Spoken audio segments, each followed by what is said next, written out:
1971년 11월 24일 미국 오리건주 포틀랜드 공항 한 남자가 조용히 공항에 나타납니다.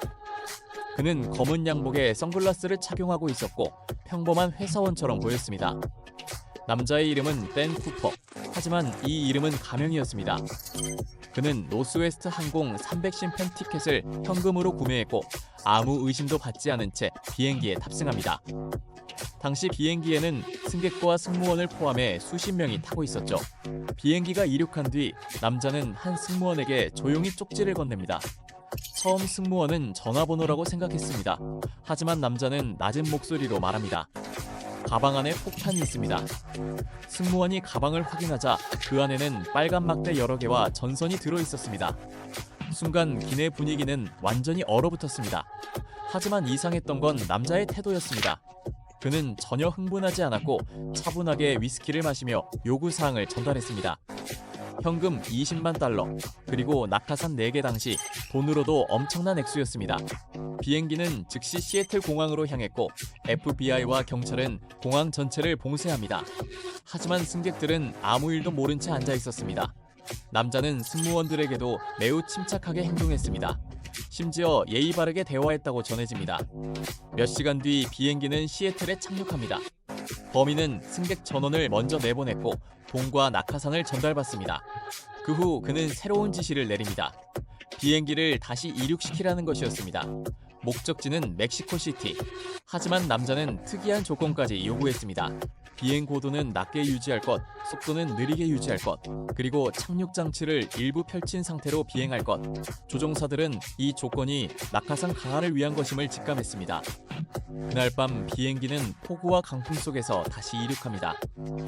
기내에는 이제 범인과 일부 승무원만 남아 있었습니다. 남자는 승무원들을 조종석으로 보낸 뒤 혼자 객실 뒤쪽에 남습니다. 그리고 얼마 지나지 않아 조종사들은 이상한 충격을 느낍니다. 비행기 뒤쪽 문이 열렸던 겁니다. 하지만 아무도 확인하러 갈 수 없었습니다. 폭우가 쏟아지는 밤하늘, 강풍, 영하에 가까운 기온. 그 상황에서 누군가 뛰어내린다는 건 거의 자살행위와 다름없었죠. 몇 시간 후 비행기가 착륙했을 때 남자는 사라져 있었습니다. 돈도 함께였습니다. 미국 역사상 가장 유명한 공중 납치 사건이 시작되는 순간이었죠. FBI는 즉시 대규모 수사에 들어갑니다. 숲과 강, 산악지대를 사태히 뒤졌고 수천 명의 용의자를 조사했습니다. 하지만 범인의 흔적은 거의 발견되지 않았습니다. 낙하산 전문가들은 말했습니다. 그 날씨에서 뛰어내렸다면 살아남기 어려웠을 거라고 하지만 이상하게도 시신은 발견되지 않았습니다. 낙하산도 없었고 폭탄도 없었습니다. 범인은 마치 밤하늘 속으로 증발한 것 같았습니다. 그러던 1980년 한 가족이 강가에서 이상한 돈다발을 발견합니다. 심하게 훼손된 현금이었는데 번호를 확인한 FBI는 충격에 빠집니다. 그 돈은 바로 댄 쿠퍼에게 전달된 돈 일부였던 겁니다. 하지만 그것만이 전부였습니다. 돈 일부만 발견됐을 뿐 범인의 생사조차 확인되지 않았습니다. 사람들은 여러 추측을 내놓기 시작합니다. 추락해서 죽었다는 주장, 어딘가에서 새 인생을 시작했다는 주장, 심지어 정부 요원이었다는 음모론까지 등장했죠.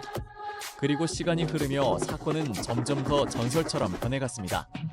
수많은 사람들이 자신이 진짜 범인이라고 주장했고 FBI는 수십 년 동안 끝없이 용의자를 추적했습니다. 하지만 결정적인 증거는 끝내 나오지 않았습니다. 그렇게 사건은 미국 역사상 유일하게 해결되지 않은 항공기 납치 사건으로 남게 됩니다. 그리고 사람들은 아직도 궁금해합니다. 그 남자는 과연 살아남았을까? 만약 살아남았다면 왜 그 이후 단 한 번도 모습을 드러내지 않았을까? 어쩌면 그는 지금도 어딘가에서 자신의 이야기를 조용히 지켜보고 있을지도 모릅니다. 비가 내리던 밤 검은 양복을 입은 한 남자는 20만 달러와 함께 완벽하게 사라졌습니다. 지금까지 세상에서 가장 완벽한 공중 실종 사건, DB 쿠퍼 미스터리였습니다.